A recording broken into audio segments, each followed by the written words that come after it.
இப்போ second promo வந்துருச்சு. Second ப்ரோமோவும் Sandra தான். இது வந்து ரொம்ப அன்ஃபேர். மற்ற கண்டஸ்டன்ட்ஸ்லாம் எங்கே போவாங்க? எஃப்ஜே வந்து சொல்கிறாரு, வீட்டுக்குள்ளே வரும்போதே தெரியாதாம்மா 2 பேத்துல ஒரு ஆள் முதல்ல வெளியில் போயிடுவாங்க அப்படிங்கிறது தெரியாதாம்மா அவங்களுக்கு அப்படின்னு சொல்லி எஃப்ஜே கேட்குறாரு. அவங்க ரொம்ப கான்ஃபிடென்ட்டாக வந்திருக்காங்க போல இருக்கு.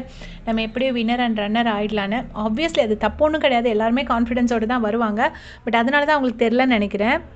உடனே வினோத் அண்ணா சொல்கிறாரு, அந்த டோன் நீ அன்னைக்கு வேறு மாதிரி சொன்ன, நீ இன்னைக்கு இப்போ வேறு மாதிரி சொல்கிற அப்படின்னு சொல்கிறாங்கடா அப்படின்னு சொல்லிட்டு வினோத் அண்ணா வந்து கமருதன்ட்ட சொல்கிறாங்க.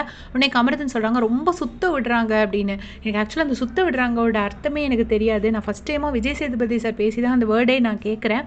சுத்த விடுறாங்க அப்படின்னு சொல்லிட்டு, அன்னைக்கு நீ அப்படி சொன்ன, இன்னைக்கு இப்படி சொன்ன அப்படின்னு சொல்கிறாங்கன்னு சொல்லிட்டு கமருதன் சொல்கிறாரு. வாய் விட்டால் நம்ம மேலே திரும்புகிறாங்களோன்னு பயமாக இருக்குது அப்படின்னு சொல்லிட்டு சொல்கிறாரு.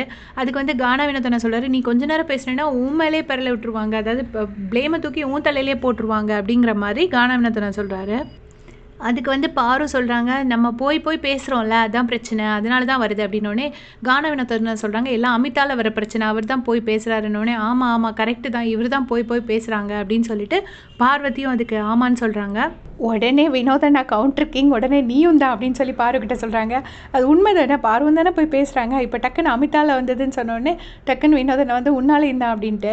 அப்புறம் பார்த்தா பெட்ரூமில் வினோதனா வந்துட்டு கனியை காட்ட சொல்லிட்டு இருக்காங்க. எங்கள் ஒரு மேட்ரு எடுத்தால் இன்னொரு மேட்ருக்கு போகிறாங்க, இன்னொரு மேட்ரு எடுத்தால் இன்னொரு மேட்ருக்கு போகிறாங்க. எப்பயுமே இவர் வந்து சண்டை வளர்க்க மாட்டார். நான் அதை எப்பயுமே பார்த்துருக்கேன். வினோதனா வந்து சண்டையை வளர்க்க மாட்டார். கோபப்படுவார், டப்பு டப்புன்னு அவரோட டெம்பர் லூஸ் பண்ணுவார். பட் என்னென்னா அதை வச்சே வளர்த்து அதை பெருசாக்குறது அவர் ஹேபிட் கிடையாது. அதனால அதை அவர் அப்படி சொல்கிறாரு. அப்புறம் ஏதோ ஆதரி கத்துறாங்க, அவர் வெளியில் நின்றுன்னு சொல்கிறாங்க. கானா வினோதனா ஏதோ சொல்கிறதுக்கு பயங்கரமாக எல்லோரும் சிரிக்கிறாங்க. அதோட ப்ரமோ முடிக்கிறாங்க. ஸோ பேசிக்லி எல்லாருமே வந்து சாண்ட்ரா பற்றி தான் பேசிகிட்டு இருக்காங்க. சாண்ட்ரா இப்படி தனியாக போயிட்டு அவங்களாவே ஒரு கார்னரிங் சீன் போடுறதுனால இவங்களுக்குலாம் ஒரு சின்ன பயம். ஏன்னா விஜேஸ் வந்து இவங்க எல்லாத்தையும் கோவப்படுவாங்களோ அப்படின்ட்டு. ஏன்னா அவர் எப்போயுமே சாண்ட்ராக்கு தானே சப்போர்ட் பண்ணுவார். அதனால ஒரு சின்ன பயப்படுறாங்க.